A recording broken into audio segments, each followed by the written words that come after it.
रात के 12 बजे थे।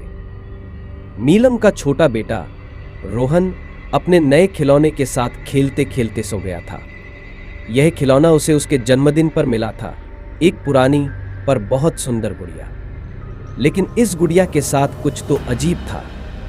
रात में जब सन्नाटा छा जाता तो नीलम को ऐसा लगता जैसे कोई धीमी धीमी हंसी उसके कमरे के बाहर सुनाई दे रही हो।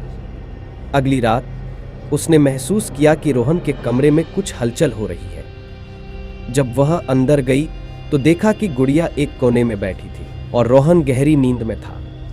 लेकिन गुड़िया के चेहरे पर एक अजीब सी मुस्कान थी, जैसे वो उसे देख रही हो। यह देखकर नीलम का दिल तेजी से धड़कने लगा। जैसे जैसे रातें बीतती गईं, नीलम को महसूस होने लगा कि वह गुड़िया बस एक साधारण खिलौना नहीं है।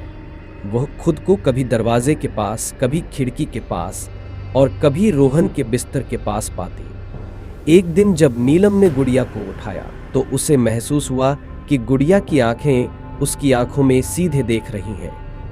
नीलम ने जैसे ही गुड़िया को फेंकने की कोशिश की, उसने किसी अजीब शक्ति से उसकी उंगलियों को जकड़ लिया। उसके कानों में एक धीमी आवाज आई, मैं यहां से नहीं जाऊंगी, मैं रोहन के लिए हूं। आखिरकार नीलम ने एक तांत्रिक से संपर्क किया जिसने बताया कि यह गुड़िया दरअसल एक प्रेतात्मा से ग्रस्त है और वह रोहन की आत्मा को अपने कब्जे में लेना चाहती है। तांत्रिक ने उस गुड़िया को नष्ट करने का प्रयास किया, लेकिन गुड़िया ने उससे भी लड़ाई की।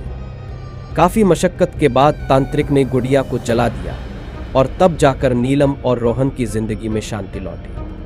लेकिन कहानी यहां खत्म नहीं होती। गुड़िया का एक टुकड़ा अब भी नीलम के घर के कोने में छुपा हुआ है।